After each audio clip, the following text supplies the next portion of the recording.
Hello, friends. It's your Chapo for the week. We've got a full deck, no guests, but everyone is sitting in on this episode. Let's sound off. It's me, Will Menaker. It's me, Felix Biederman. When you're here, your family. Oh, hello. Hello, how are you? It's Virgil. It's your boy, Matt Chrisman. Hey, it's Amber. Amber, we need to work on your catchphrase. Okay? Sorry. All right. I'm very tired. That could be good. It's too warm. It's Yeah. too warm. Global warming is making me sluggish and a bit damp.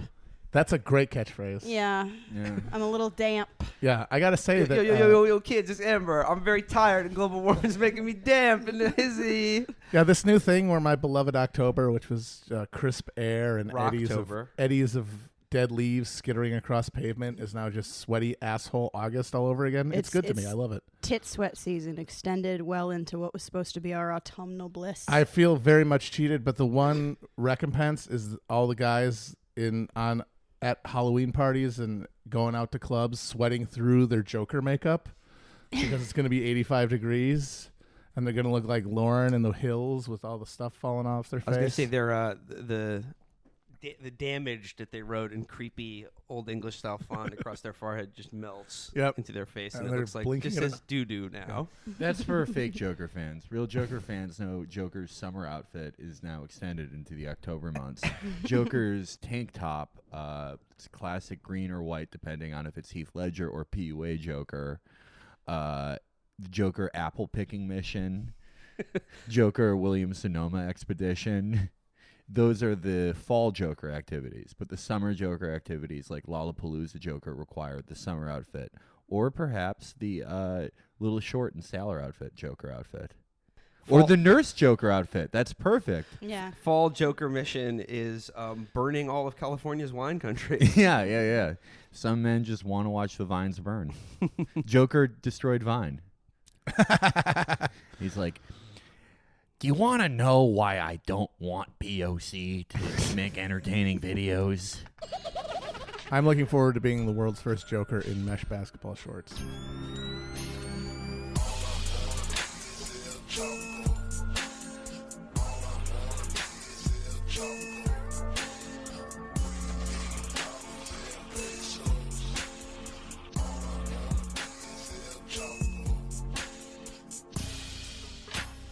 So I want to begin this week's show by first of all giving Street Fight Boys Brett and Brian, who we were lucky enough to share a stage with this weekend in their New York City debut.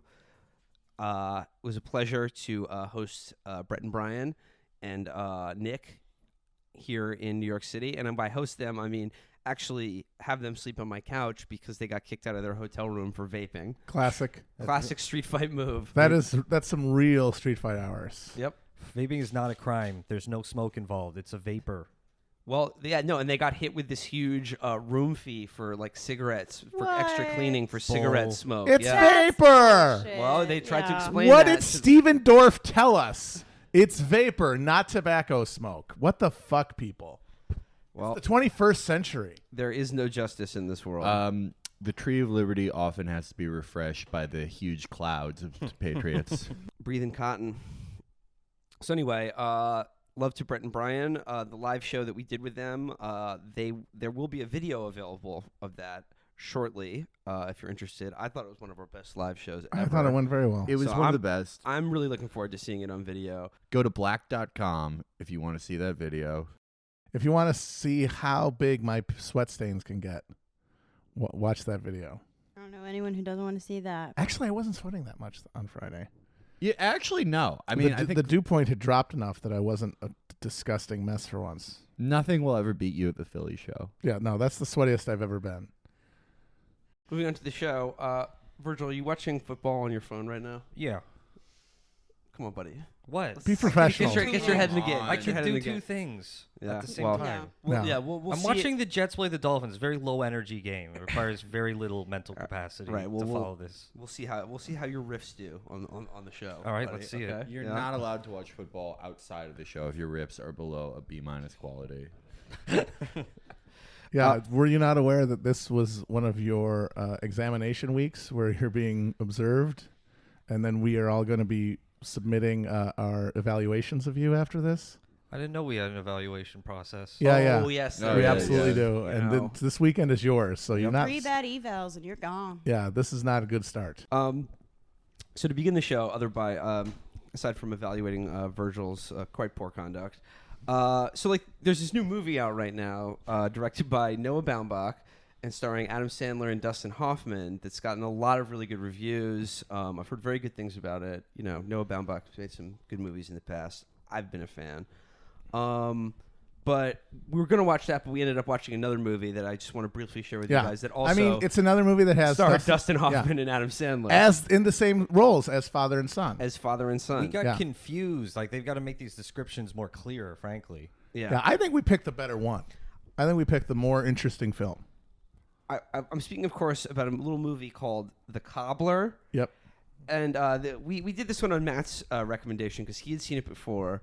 And this is sort of a spiritual sequel to our Reign Over Me episode. Yeah. You know, check the back catalog for that one. It's a movie about where Adam Sandler plays a widower whose wife and kids died on 9/11. Yep. It was heartfelt. It was a very moving performance. But he came back with a film called The Cobbler that is one of the more inexplicable movies I think I've ever seen. What's so funny is it's directed by Tom McCarthy, who a year later made the Oscar-winning film Spotlight.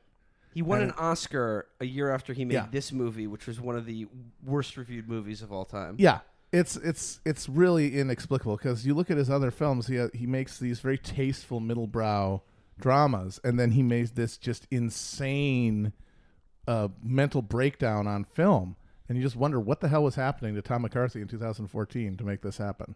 I think that I've discovered the meaning of The Cobbler in the way that I discovered the meaning of Reign Over Me, and we discovered the meaning of Batman versus Superman. But we should explain the film first. I think I just briefly explain the plot. Adam Sandler plays a cobbler. His father is a cobbler. His father's father was a cobbler.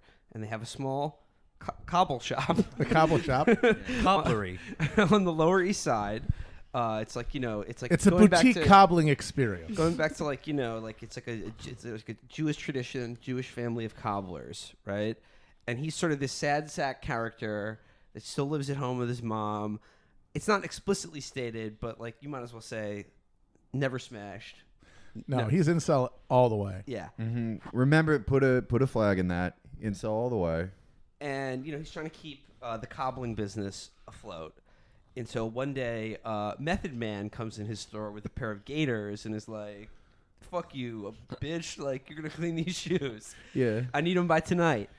And then, Whoa, like, I don't want to get pulled out of my car in this neighborhood. I mean, I don't want to, like, it just, getting into it, basically, Adam Sandler goes. He's got a magical cobbling machine. He goes to the basement of the cobble shop and finds a magic shoe stitching machine that when you use it on someone else's pair of shoes and then put those shoes on, you become that person.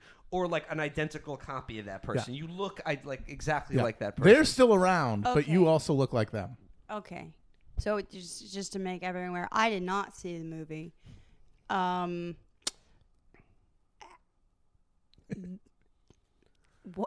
How did he just not? How did he find the?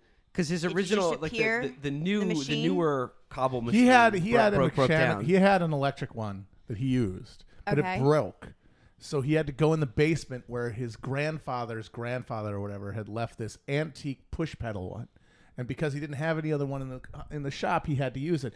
And then he used it, and then while he was waiting for Method Man, he just decided to put the shoes on, and then looked in the mirror, and he became Method Man.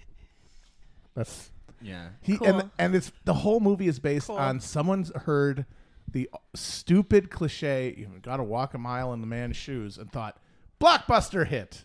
That's the premise. It's just makes that literal. It takes a stupid cliche phrase and turns it into a literal But excuse for hijinks. But walk a mile in someone's shoes in the Cobbler universe means that Adam Sandler commits crimes. But Yes. only while wearing the shoes of black people. That needs to be pointed out. He has all these shoes from all these different people, and when he realizes what the machine can do, he puts all of them through the stitcher and then puts them on, and he has this like very low energy montage of trying out different identities. The first thing he does is walk around Chinatown as a Chinese person. He does Tai Which sort Chi of in the implies park. that was his dream in life, was to be Chinese for a day. You could be anything. You could be anyone for a day. You'd be an unremarkable Chinese Yes, man. it's just like this middle-aged Chinese guy, and he's just walking down Canal Street giggling with he's absolutely rapturous. You got to get the full Chinatown experience of still not speaking the language because the shoes don't give you linguistic ability. Well, that's the funny thing is that he has an accent. He speaks English yeah. with an accent when he's wearing the shoes. But then he decides to get more into it. And for example, his first big crime is he dines and dashes by bringing his shoes into a fancy restaurant. Dining, going into the men's room, changing shoes, and then walking out.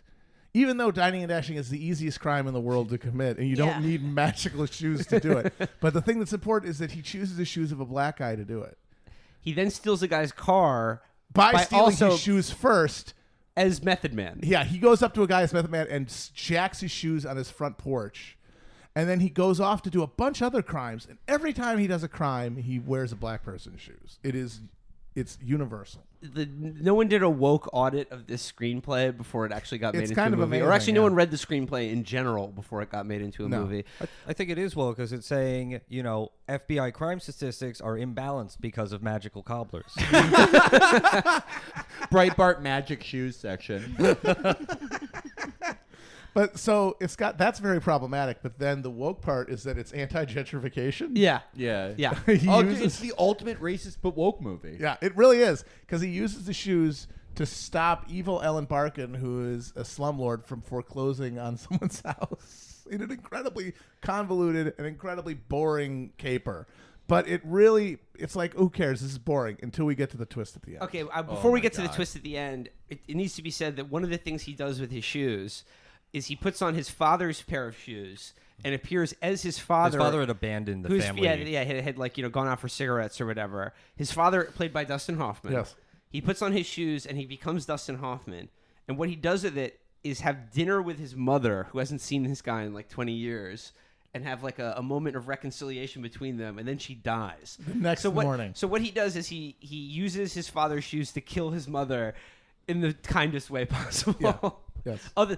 Just short of holding a pillow over her face. This is like a fascinating thing too, because he thinks he's doing a kindness, right? Yeah. Yeah. Right. Okay. So And she's like, basically, "I in can his die mind, happy." the only event in this woman's life was a man walking out on her.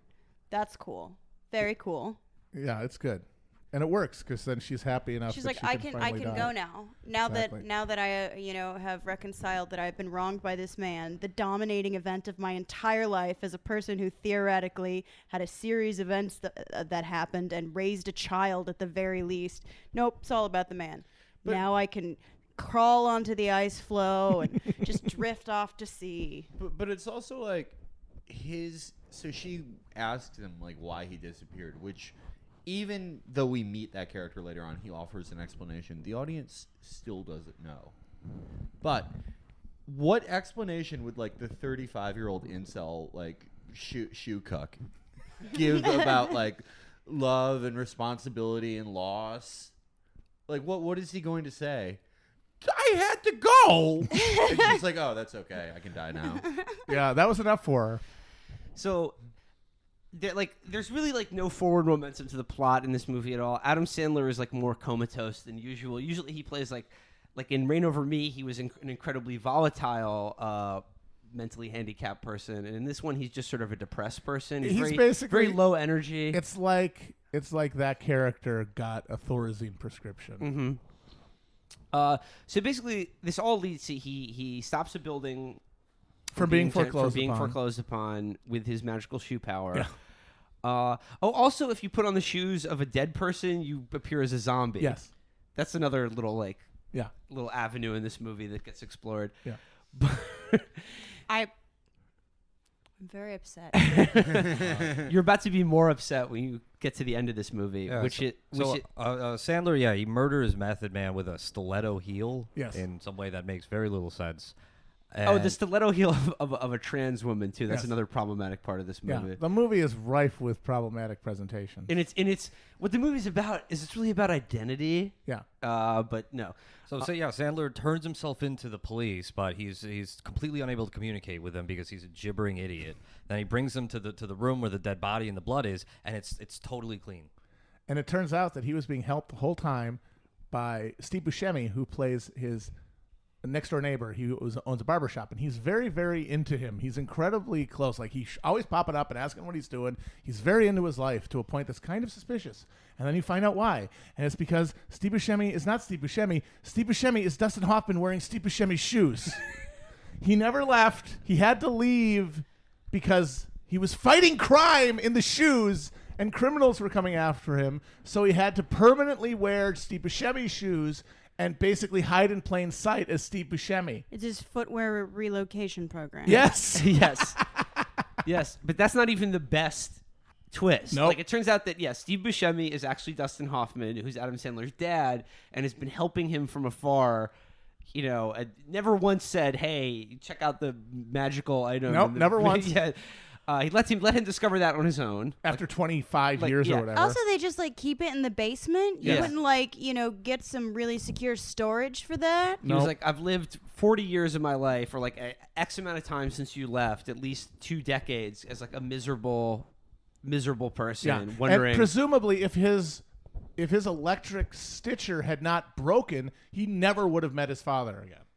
Right. So Yeah. Also, his father theoretically could have checked in Yes. on the wife and the kid and been like, "I'm so sorry. Whatever. I'm dying of cancer. I don't want you to see me." It did something merciful. No. he did something merciful, which was be Steve Buscemi. Yeah.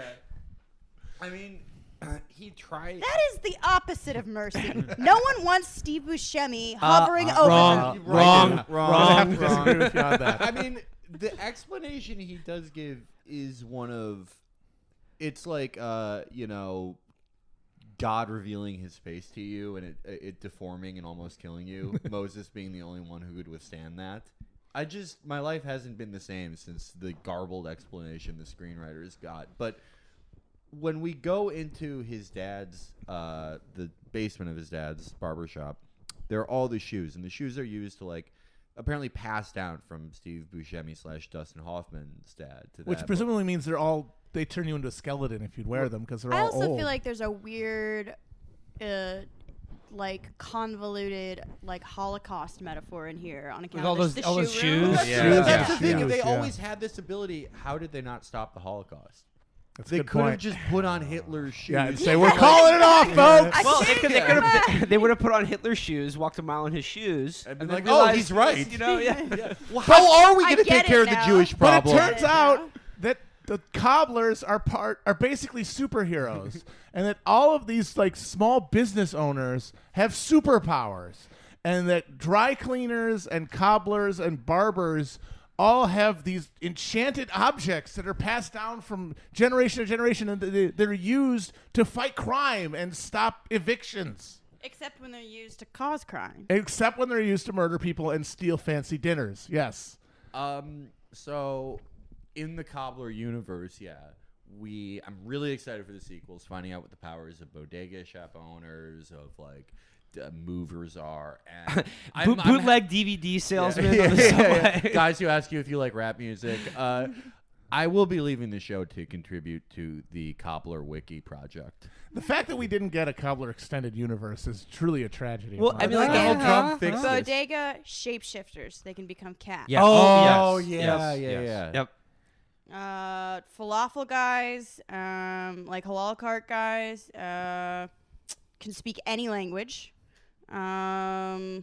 And movers can breathe underwater. I don't know why. It's not useful. It's just a weird thing. They have gills. Yeah. They are. Every mover is Aquaman. All women are beautiful. All men are swole. All movers are Aquaman. And so the very end of the movie is Dustin Hoffman takes him into the sub-level of his fucking barbershop where there is a limousine. It's like the Bat Cave. Yeah, it's like a bat cave, and there's a limousine and some sort of Alfred-esque footman who leads them into this car that they then drive off into the city, presumably to fight more crime in people's shoes.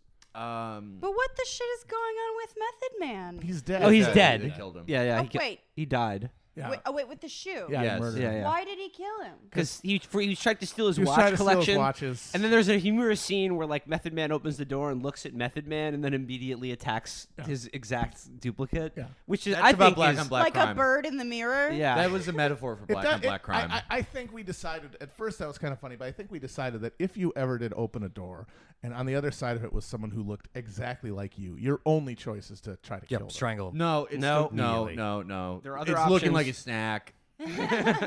We're 69 each other. No, Yeah. I don't know. No, I I'm don't never dating again. If it's your clone, time travel duplicate, or just twin you never know you had, you can either kill immediately. kill immediately. That's That's safe. the only No, option. That's I'm safe. trying to warn you. Or, like I said, mutual masturbation. No, not an What option. if they're trying to Gross. warn you about the future? All right, give him like 1 second and then kill them. No. Not even 1 second. What if I have to get a nut off? They can tell me after. By the way, this idea that you want to jerk off with them is so stupid. Do you ever masturbate in the mirror? It's a fucking life-changingly traumatic experience. No, Speak for yourself, Oh yeah, dude. speak for yourself, buddy. I'm Oh, looking I real am. good. No, you got to strangle him right away. Too dangerous Now, to leave third alive. option, do like capers and pranks and heists. Oh yeah. There can be only one. Yeah. No, The there can't. Highlander, not You know there are no. actual identical twins that walk around Yeah. and they're fine. Well, that's what you think. Matt's getting rid of all of them. It's all insidious. I don't trust Like twins. I'm not, Matt I'm not, Mengele over here. I'm You're, not you- gonna lie. I don't trust him. I think there's some sort of dark magic involved. This is the third episode of the Matt Crispin solo project. I'm sewing twins together this time. yeah, you could do classic hijinks like it's your wife's birthday and she wants to go out to dinner, but you want to go bowling with your friends, so you pull a good switcheroo. But what's going to happen is your clone or future you or whatever is going to grow resentful of all the privileges that you have and is going to It's gonna be conspire Marionettes against you. Incorporated. Exactly. Well, Yeah. I think like as good socialist praxis, you would have to share the boring parts of your relationship. well, then what's the point then? Well, it means you get twice as much free time as well. But just like you do half of the boring stuff, and trade off two Someone's for the gonna price of murder one. the other one eventually. Yeah. Okay, Yeah. so It's just an inevitability. There will be a Right. conflict. Maybe this works for you, Will, because both you and your double would be just credulous and nice to each other. whereas You're a your nice guy. double, you would immediately start immediately scheming on- duplicitous. yeah. I don't even think I could kill my double. I think he'd get the jump on me by half a second. I don't know why work against each other when you can cooperate. I think I could use, as a professional communicator, I could use the power of my words to I make my feel like clone I'd my have friend. a designated driver sometimes. Yeah. And I think we could make it work. You, though, Felix, would get incredibly frustrated if you played Battlefield against your clone or No, I wouldn't. I would win. double because you would be in a stalemate and you'd never be able to win. No, I would win. I'm the better one. No. That's not how. God damn it.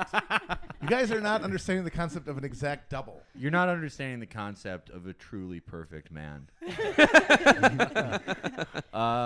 But so what I initially thought, it is true. The story of this movie is the story of every Jewish family. We all can do this. We all have a basement full of shoes that we jack off Magic in objects. to like become black or whatever. See, I just Yeah, thought it was a but- bunch of gold.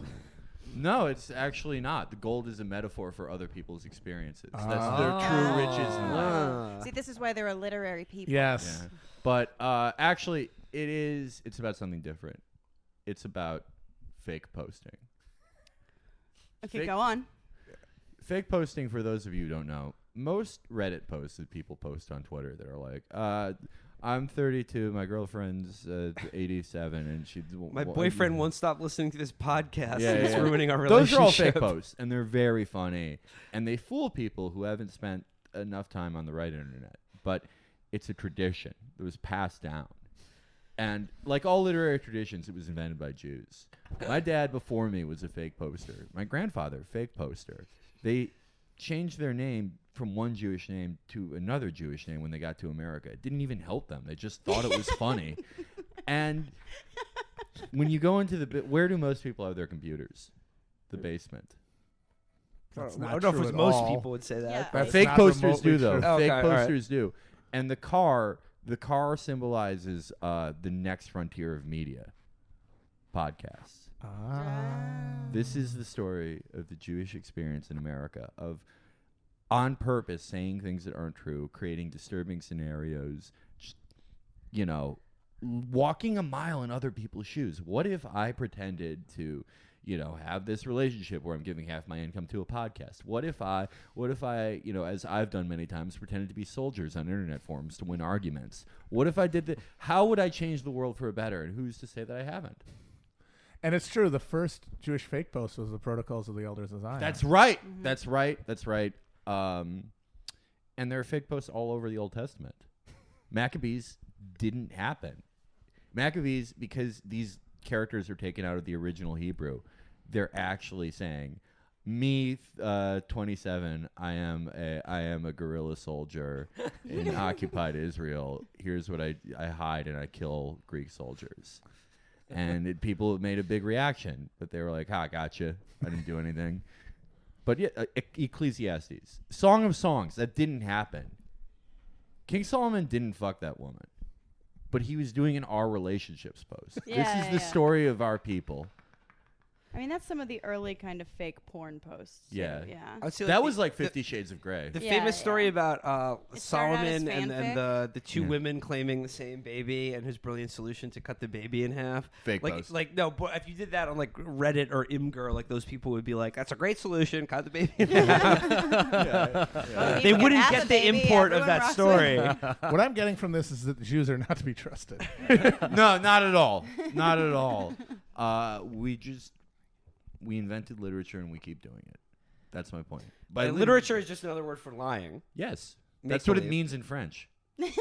Song of Solomon reads like one of those PUA guys that's like, yeah, I ran 50 routines at the mall yesterday, bagged 10 HB9s and an HB6. He rubbed the Queen of Sheba's elbow. Bitches love that. Yeah. He said, yeah, I guess Sheba's all right. Like an 8 tops. Yeah. Anyway, the point is always lie.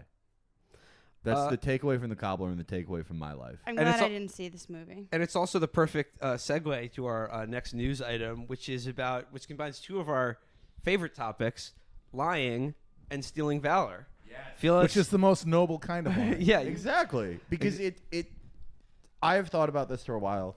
Is stealing valor the most anti-imperialist thing you can do? Yes.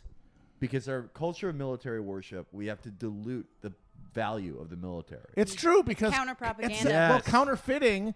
That counterfeiting is often used as a weapon of war to destabilize another country's currency. Dr. Mabuza did it. Yeah, and if our currency is valor, if you dilute it, then there's no point. Thank you. I'm not going to go fight and die in Afghanistan if anybody can get 10% off a Golden Corral by just showing up and saying that they're a troop. Yes. Yes. This week's stolen valor story comes courtesy of a pro-Trump Navy SEAL war hero who was featured on Fox.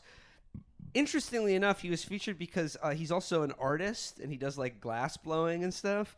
And he made an official presidential seal in glass that he like sent to the White House to like personally give to his hero Donald Trump. And then like stolen valor Icarus flew too close to the sun by appearing on Fox News. And I just want to see here. His name is John Garofalo. He's 72 and he was featured on a Fox News show by like one of their sort of like B-list guys named Brian Lanus. And he claimed to have served 7 years as a Navy SEAL. Received 22 commendations, including 2 Purple Hearts. Also claimed to have been listed as missing in action twice during Vietnam. And he said he personally carved a presidential seal to give to President Trump. And he was described as a tough man by the Fox News host. But then, like, as soon as the story broke, the Navy Times reached out to him about his service, and then he confessed immediately to lying about it. And he says, what I did, I'm ashamed of, and I didn't mean to cause so much disgrace to the SEALs. So he just wanted to carve a presidential seal, give it to the president, and pretend to have been Chuck Norris. But it all comes crashing down. Let me just say, first of all, I am very shocked and unsure what to believe now that I know that a glass blowing artist is dishonest. I'm starting That to was think. the last field that I had any faith in.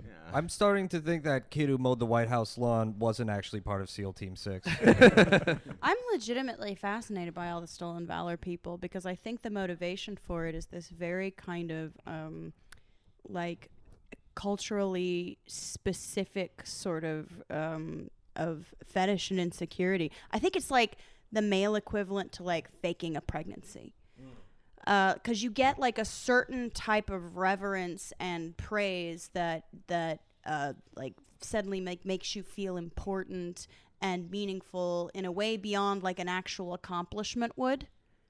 Yeah. Like, I mean, no one knows if you were a good soldier or not.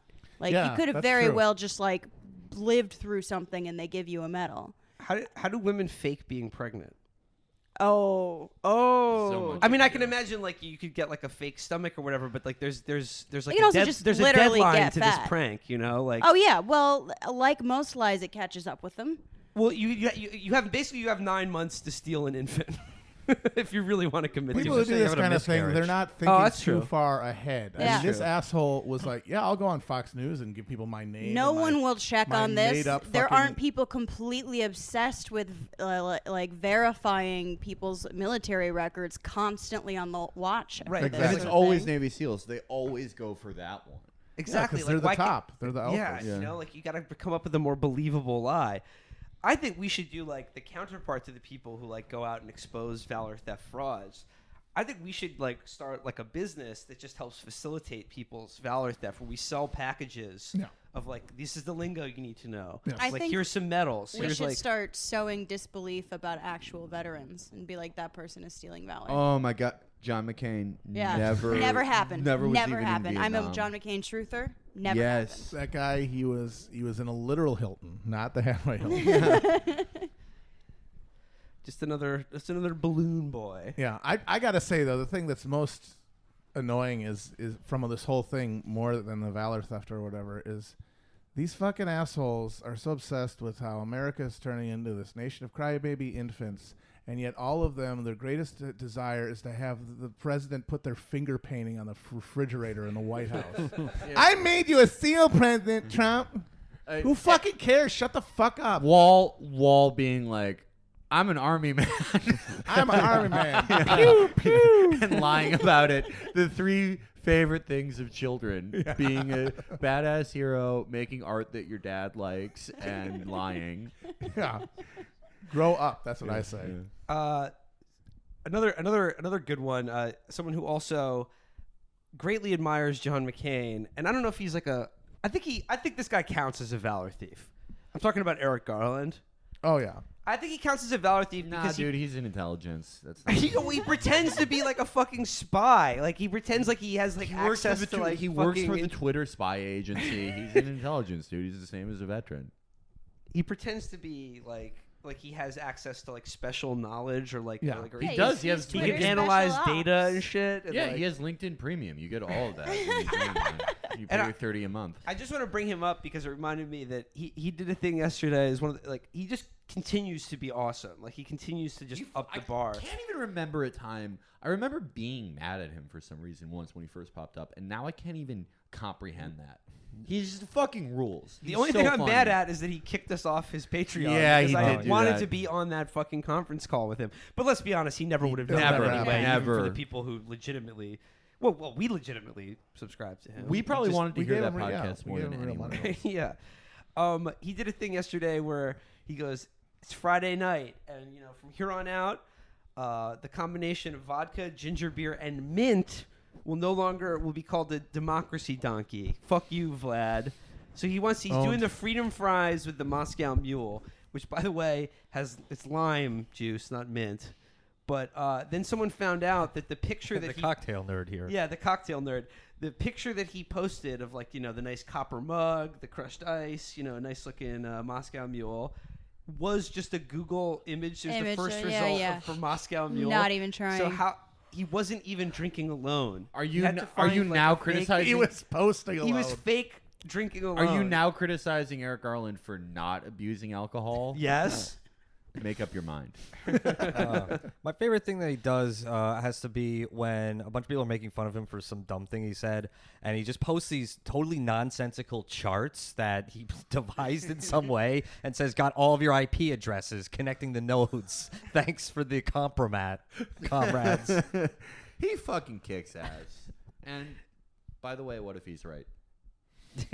Well, then we'll all look the fool. Exactly. Can we watch his Amazon author video? Oh, yes, we can. Amber, have you seen this? Absolutely. No, I didn't know they had a video. Okay, well, this is Gather around, everybody. teaching things to Amber, describing Yeah. movies to Amber. Hold on a second. Let's Amber tutorial mission. Yeah. All right, this is I'm on being his. this is a mansplain episode. The future should not be the subject of a motivational speech. Oh. You need a lot of things to succeed in the future, but mostly you need reliable information and you need insightful. Oh, he moves too much. Oh. Futurism is actually opinion mixed with Eric, stop moving your upper lip so much. He is very animated. This is an animated man. He's dynamic. He's on the Adderall, baby. Sir, He stand has down. really large hands. kids to be healthy, to want their businesses to be a success. You're already Look how large his hands are. He clearly shops at the Yeah, he's a Dan big dick Harmon player. collection. 10-inch player Eric Garland.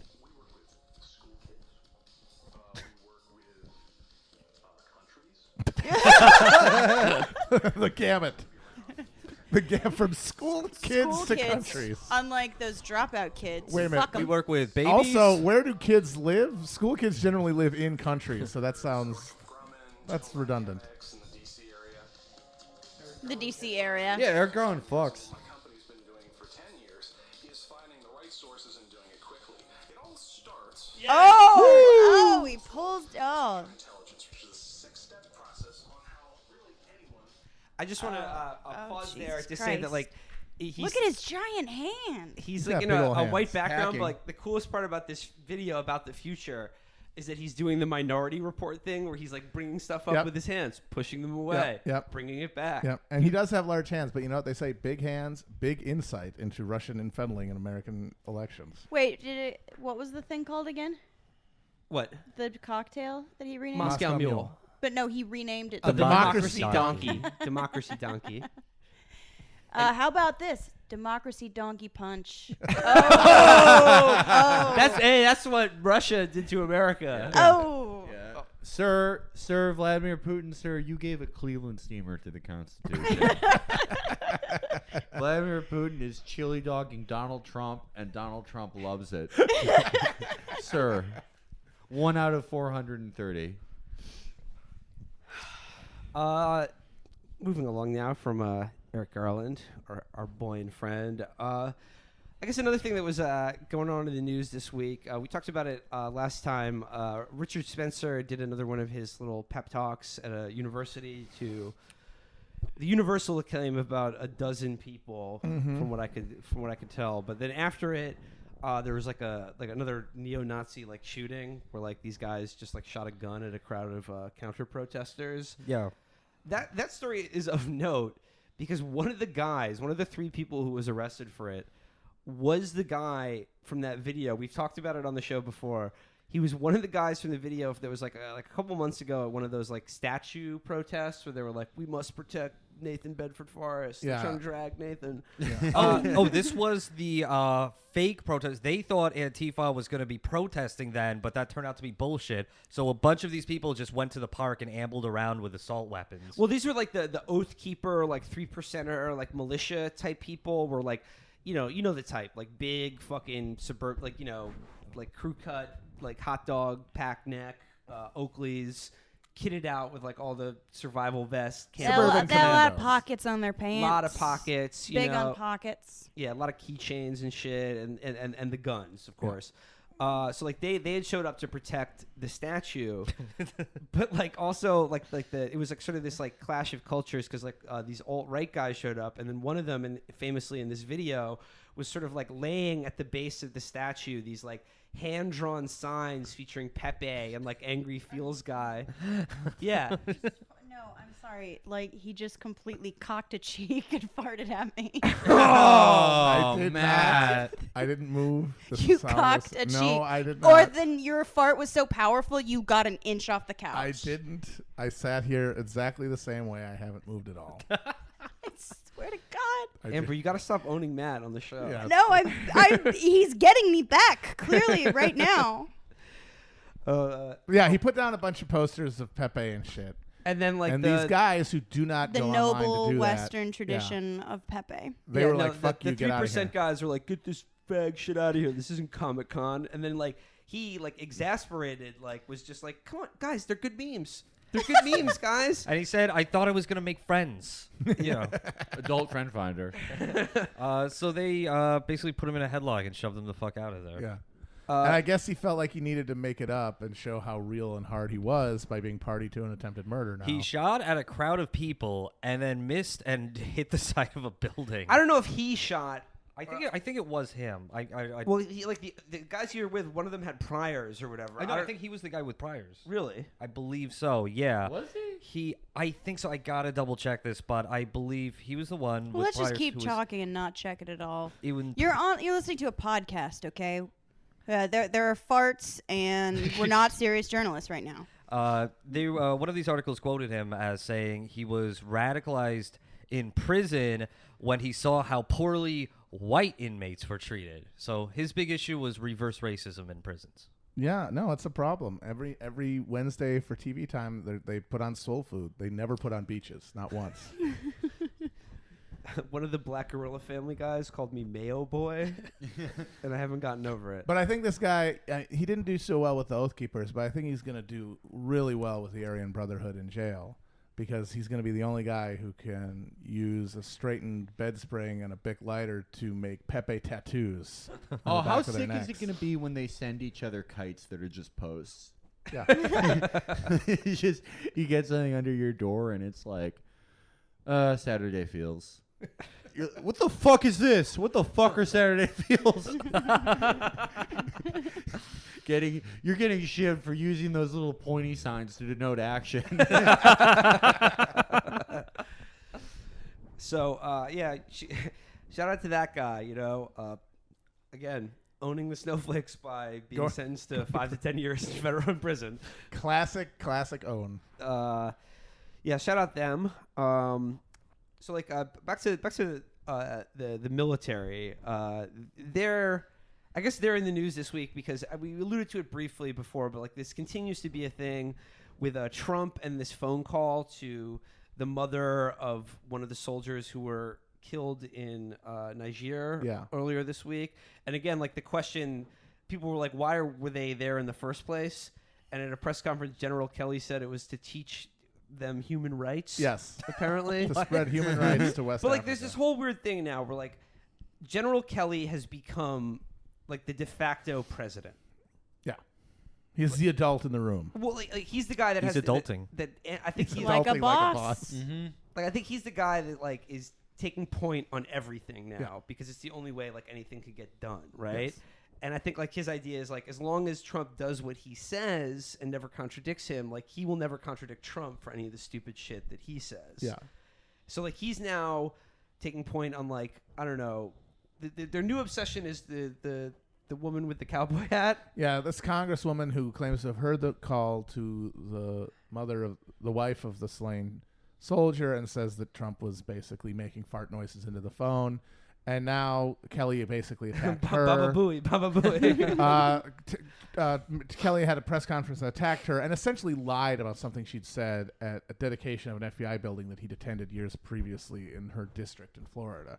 And the funny thing is that the press dipshits are all dropping their monocles into their martinis because I'm starting to think that General Kelly is not the honorable warrior that I thought that he was. I think he might actually be an apparatchik of this Trump administration. Wait, you're saying that the guy who led war crimes in Baghdad and Creed and ran Gitmo and then voluntarily worked for Trump, you're saying he's not the generals from the West Wing?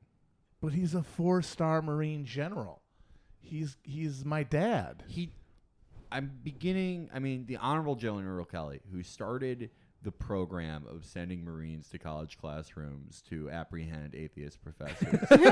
My General Kelly. He's a political operative. He's not above board. It's astounding, and it really just goes to show that for these idiots, these guys who grabbed onto him as a symbol of stability when he was brought in as chief of staff, and who now are so disappointed by his behavior.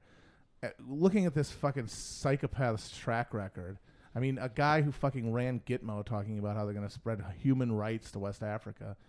It just goes to show that their objection to Trump, their objection to Trumpism is purely superficial, and that all they care about is presentation. Is if you look like the cool troops, if you look like the serious generals from the West Wing, like you were talking about, then you get the benefit of the doubt until you're literally just lying on behalf of a sputtering orange senile maniac. But I mean, again, it goes back to this weird thing where, like, it does seem like there's this kind of like soft coup going on, where it's just like the military Soft spot coup. where it just does seem like the military guys are running everything, and they're just letting Trump, dodder around. Yeah, they're letting him tweet and keep his watch That's all he TV. wants to do anyway. It's true. As long as no one calls him on it. And I think that the weird thing now is, like, I don't know. I said that, like, there's this tension between people like Mattis and Kelly, like, over the Iran issue is interesting to me, because Trump has now not like they decertified Iran, but like basically they're not going to spike the deal. They're just going to extend it to Congress. Well, decertifying makes the next move Congress's. They have to either move to reinstate sanctions or not. I mean, they have to move. So it seems that, like, the actual generals, like the people in the Pentagon and in, like, Mattis or whatever, they actually want to keep the Iran, even though they don't like the Iran deal, they'd prefer to keep it in place because they know that if Congress just spikes the whole thing in general, like, that will isolate America diplomatically from the rest of the world if Iran decides to continue to abide by the terms of the the agreement with the 5 other countries that were involved in it. Right, and this seems like it's the kind of thing that if they didn't really want the deal parameters to change, they would let him do, because this fucking Congress has passed nothing since taking office. There's a better bet. There's a good bet that if you send it to them, that they're going to dither on it or ignore it or fail to act. But then you can allow Trump to do what he wants to do, which is repudiate anything Obama did and feel like he's in charge by decertifying it. Well, Yeah, you have to talk into the mic. I thought my mic was over there. It's over here. Well, I mean, the thing with it is that, of course, the Iran deal is very weirdly popular. I say weirdly because there's been the Iran derangement syndrome in American media and the blob for like 30 plus years of people just robotically repeating this line: Iran is the biggest exporter of terror in the world, even though that's not really true at all. It was from the 70s. I mean, like, You're from 79 on, yeah. And like, we've just never adjusted our idea based on this single event that I think most people don't even have like a conscious memory of. Right, everybody in the CIA, all the long-termers, the CIA and Pentagon, in their wallet, they all have a picture of the Shah. And every night they look at it, and a single tear goes down their eye. They have a picture of the Shah, and they also have a picture of things that Hezbollah and Iran did to us in wars. Like when we occupied part of Lebanon and Hezbollah blew up all those Marines, which, like it or not, is something that happens when another country occupies a different country. Or when the CIA station chief, William Buckley, no relation, took the same route to work every day while he was backing up militias that were opposed to the South Lebanese Shia and got tortured and killed, which was a huge humiliation for the CIA. Or when we invaded Iran's neighbor, and they, of course, funded militias that attacked U.S. troops that were occupying the country right next to them and destabilizing and fucking it up. So that, I mean, every time there's this, like, when it goes deeper than just robotically repeating that line, it's like, it's harmed Americans, but it's like, Americans who should have never fucking been there in the first place. They had way more of a right. We always believe that, like, no one else is doing war fairly. Right. Like, anytime anyone fights back, we're like, no, that's not how you do it. So you do 1v1 us. And it's like, it is. But the thing is, and you see this now that so many people are in favor of the Iran deal, The biggest fear of the Iran deal for people who wanted this continued animosity and wanted us to eventually have a direct military confrontation with Iran. The Iran deal is scary not because, Iran's going to skirt it and get a nuke. It's scary because it shows that spell doesn't work on people anymore. If you actually engage this country diplomatically, most sensible people are going to go like, oh, I don't think we should have a war with this country. I don't think this is the most evil country on earth. And even if it was, a direct military confrontation in isolation would be fucking stupid. I mean, look what happened with North Korea when we imposed harsher terms on them starting in the early 2000s. But the Congress thing does scare me. I mean, the narrative now is that there are sensible Republicans like Bob Corker, but every sensible person you can think of, they're like John Kelly. They've been doing every murderous act and are beholden to whatever lobbyist or whoever, whatever patrons in the national security state. And there is a likelihood that they could get pushed into helping spike this fucking thing. And here's the funny thing, like all of the never Trump principled Republicans are all the people who want a war with Iran the most. They're the ones who are happy that Trump did this. Yeah, like Commentary Magazine or something was just like, hey, say what you will about Trump, he was right about Iran. He woke up the West, who has been too complacent about Iran for the last 30 years or whatever. But the thing is we were talking about why they really hate Iran, and the reason they really hate Iran is because Iran has actually been able to critically undermine America's military strategy in places like the Middle East, and they're actually a threat to America's position. That in a way that Sunni states that export terror never will, because what they do only strengthens America's military position. 9/11, sending up some grade school educated kids to machine gun a bunch of people in a mall in Omaha or whatever, that only helps the American military's influence and power in the world. Iran is actually able to check it in some way. The NATO, U.S., Israel, now GCC axis, they don't really see Sunni extremist groups as a direct threat to them. Otherwise, Israel wouldn't be running both hospitals and training camps for like far, far extreme Salafi groups in Syria, especially in Golan Heights. Yeah, that's true. Well, I guess the thing that might save us is just if these idiots actually sat down for a fucking minute and thought about what a war with Iran would actually go like. Which we did think about. And that's the thing, is we know what would happen, or at least we have a good guess because of the Millennium exercises that happened in 2000. Explain I think what they're those just are. watching 300 over and over again, and they're like, this is gonna rule. No, what were the Millennium exercises? It was a series of war games in the Persian in the Persian Gulf and in the Strait of Hormuz that simulated a war with what everyone kind of knew to be Iran, and the U.S. sent a bunch of ships into the Gulf and into the Strait of Hormuz, and the U.S. general who was charged with playing Iran basically decided to get creative. And instead of fighting them on the U.S. Army's terms, they fought them irregularly. Like they sent out these explosive-packed boats, simulated, to attack the ships, and they ended up just wrecking this fleet that was supposed to just pound Iran into oblivion. And they actually stopped the game, and then basically said he's cheating, and then restarted the game with the parameters changed so that he couldn't do anything that was in any way unconventional, and then America won.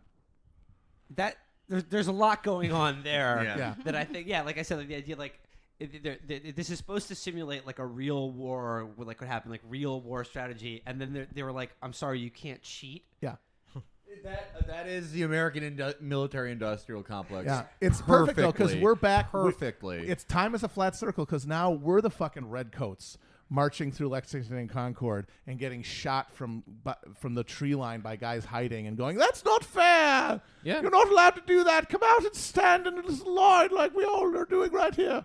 And back when the Iraq War was at like its worst, and like Iraq was just a cauldron of violence. I mean, I guess a lot of it still is, but like like for instance, like during Fallujah or whatever, like you would hear a lot from like the war bloggers and like war pundits. They would be like, the media keeps talking about how we're losing this war, but like, every battle we engage in, we're stacking up these jihadists like cordwood out back. Just like Vietnam, baby. Yeah, exactly. So like, they haven't learned anything.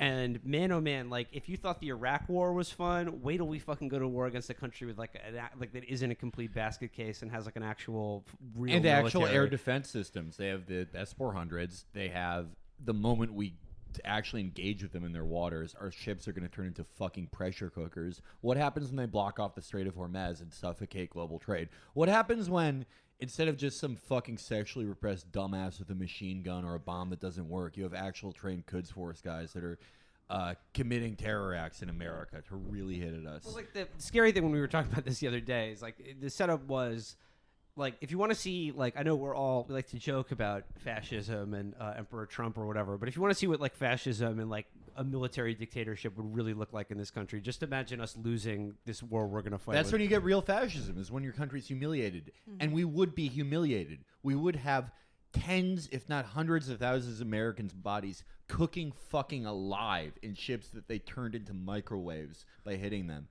Troops getting fucking air-holed by IEDs and pot shots, getting ripped apart by SKSs.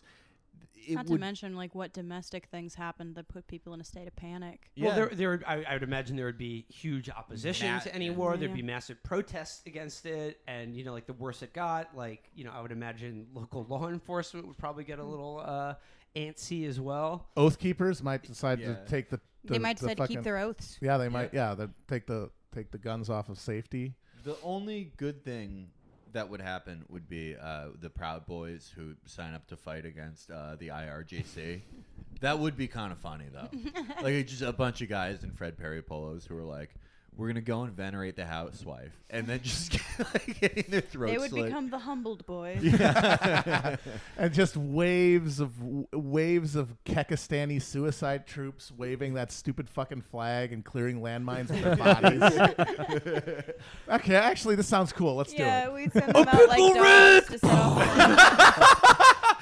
Oh, man. Yeah. What if some of the Proud Boys switched allegiances because they're like, the Iranians also venerate the housewife?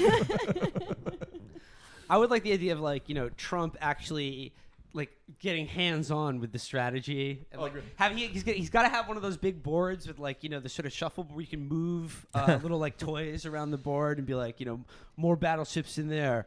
They would just give him one of those to play with, and then, like, but it would be like a Catan board. If he did that enough, though, I think the military probably would kill him. Yeah, they would probably assassinate him. No, they would just set up like a play war room, and he wouldn't know about the real war room. And they would just appoint Baron Trump as the new God Emperor of America. Yeah, the Padishah Emperor. Beautiful golden child. Trump, we talked about this, he would, like, the moment the first battleship gets fucking destroyed by speedboats, he'd be like, we need a bigger one. And just order the construction of the biggest one possible, and then have it actually be constructed in Iran's territorial waters and send Zeppelins to guard it. Just take the Trump Tower and just turn it into a boat. Just tip it on its side. Sir, deploying martinis. Yeah, push it off into the Atlantic and it immediately sinks. But I mean, obviously, we would take territory and all that stuff. But I mean, we haven't won a single war in the 21st century. The idea, these countries that were either basket cases or incredibly crippled by sanctions, they still basically put us on unwinnable quagmires forever. But this like modern military backed by relative popular support in the population, we're gonna fucking take those guys, no problem. It's not just us though. You're forgetting. We're going to have the Saudi army backing us up. They're just gonna like pull up in Maseratis. Yeah. Like, well, I've told this story a million times about the Saudis who took chaise lounges to foxholes during the 6 Day War, and the Egyptians just told them to fuck off. They were like, you're literally adding nothing. You cannot hang out with us. Yeah. You cannot do war with us. But no, it's like they're gonna go there and they're immediately going to infiltrate Tehran and find every Persian beautiful movie star and call her sweetie, and then break them psychologically. General Brett Hawthorne is going behind enemy lines. Yeah. He's going to show them what a bear really does. All right, When so a bear is hungry and angry. So, in conclusion, just anyone, find Rex Tillerson's shoes, find Joseph Dunford's shoes, find Bob Corker's shoes. We got to stop this. Well, like I said, like if Congress completely spikes this deal, and there's a lot of people there who do, like there are psychos like Tom Cotton, but let's not forget there's a ton of people in the Democratic Party, like that Mark Penn op-ed we just read the other day, who was like, the Democrats need to get tough on Iran. Iran doesn't like us, so we need to get tough with them for our president. There's a ton of people in the Democratic Party who are... they're crafty operators because they know that nothing is better for the fortunes of the Democratic Party than militarized hysteria. Yeah. Well, maybe there are some things that are more important than politics. The thing that drives me insane is that the first round of new sanctions on Iran, the Democrats crafted this bill to put new sanctions on Russia, which, I don't get the thought process, because they're like, they hacked our elections because of sanctions, so we need to give them more sanctions so they behave better, which is just amazing. But to make it pass, the Republicans were like, well, we want sanctions on Iran. And so, like, no problem. But the entire point of the bill was to make Donald Trump look bad by not signing it. Mm-hmm. They were going to go, sir, you're a Russian plot. But he signed it. It didn't work, and then it worsened relations with Iran and helped. It was not a good gambling chip. Helped tank Obama's signature achievement. And the funny thing is I mean, I don't pay too much attention to these idiots, but one of the big talking points in resistance right now is that he's apparently not implementing the sanctions against Russia that were passed as part of this, which is even funnier. The idea of we're going to get him in this and it's like, yeah, I'll just sign it and not do anything. What are you gonna no do one about it? gives a shit. And no one cares. Yeah. Although that Jefferson, that Alexander Hamilton guy who did the tweet storm about how Las Vegas was a false Wait, is flag. that the real Alexander Hamilton? It was the real by way? Alexander Hamilton Cool. speaking through a Ouija board. And he said that it was distraction from Russia, but specifically distraction from the fact that Trump isn't implementing the sanctions that were passed against Russia. Oh, yeah, of course. Yeah, because Yeah, I everyone mean, was really 'cause- paying 'cause- attention and really gives a shit.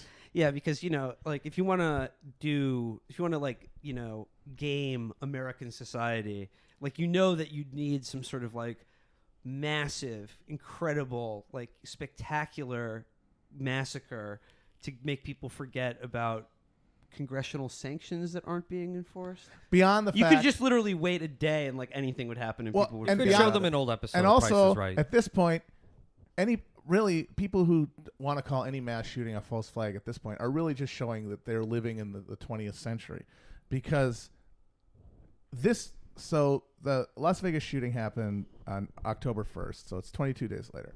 22 days after the Columbine shooting, the number one story in America was still the Columbine shooting.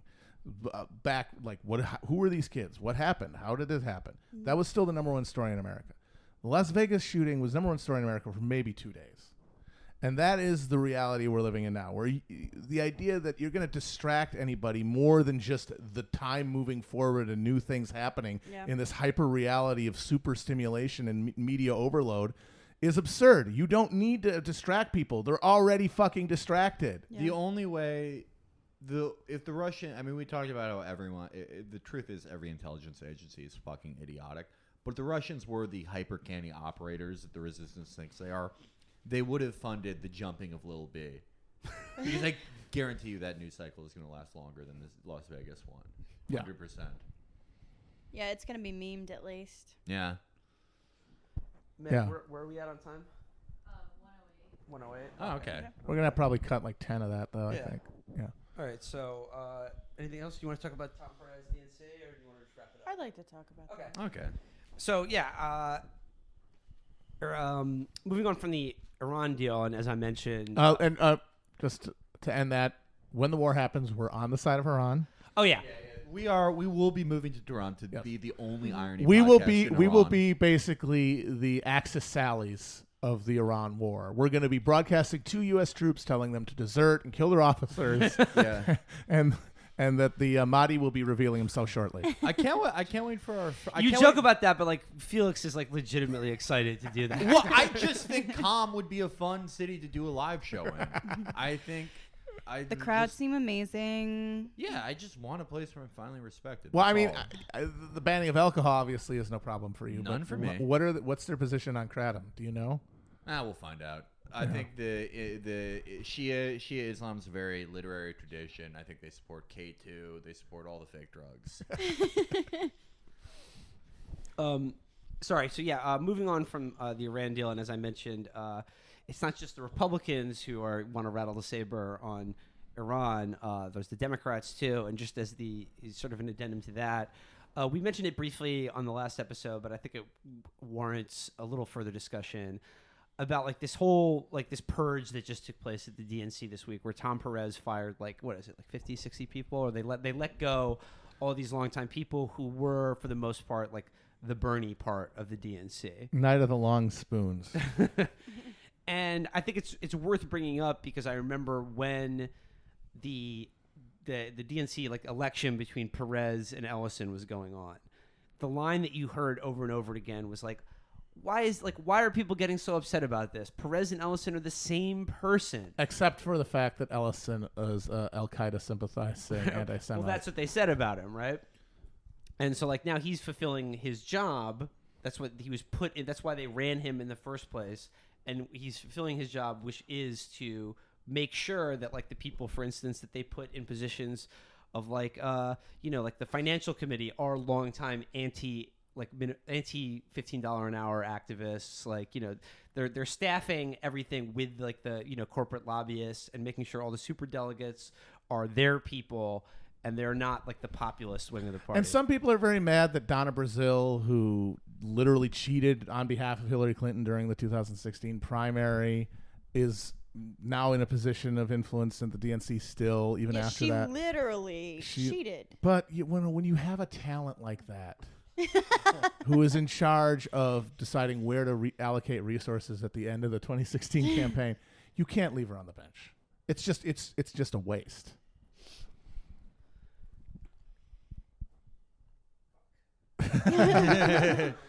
How about this? We're fucked. The Democratic Party is hopeless. We're doomed. We live in geo-hell. Yep. That's kind of all that I get out of it. Check us out next month at the Brooklyn Podcast Fest. Tickets are sold out. Another No Hope theme. You can't buy tickets now. No, that's not true. That's not true. The second show's tickets are still available. Okay. Second show's tickets are still available. Let's have fun, guys. We're going to turn this around. Virgil, how are the Jets doing? What's the score? They're blowing it. Oh, shut up. Perfect. Dude, shut up. Yeah. We haven't been talking the last 40 minutes, and now you're coming with this weak garbage. Take his mic away. It's gone. We're gonna have a serious discussion about your future. They were up 14, and they're This blowing isn't a it. sports podcast, Virgil. Okay, our fans This is don't literally care the about opposite of a yeah, we do. sports We do podcast. have sports themes on the show when we talk about Chechen wrestlers or some such. He's got me there. All right. Before we end this week's show, I hope you all will indulge me for a second, and I would like to do a quick plug for a book that is coming out, a book from the Will Menaker collection. Folks, in the past, we've talked before about some of the other Will Menaker joints. Jacob Bacharach's 2 novels, The Bend of the World and The Doorposts of Your House and At Your Gates. We've talked about the new translation of The 20 Days of Turin. But I want to bring you another book that I think you guys will enjoy that comes courtesy of Will Menaker Productions. Bad Jobs and Poor Decisions by J.R. Helton. This is his, I suppose, novelistic / memoir. This is about sort of being down and out in Austin in the early 80s. It's very dirtbag. I think it's very up the alley of the listeners of this show. It is very funny, but it absolutely does deliver on the title, Bad Jobs and Poor Decisions. Please look for that now, out from Live Right. Anything else, guys? Keep on keeping on, everybody. See you in Tehran. All right, guys. Till next time, just switch those shoes up. Yeah. Oh, yeah, that's our message we're leaving for people. Switch those shoes up. Don't be afraid to take them off. Yeah. Bye. See you, everybody. Bye. See you, everybody. Bye. See you, everybody.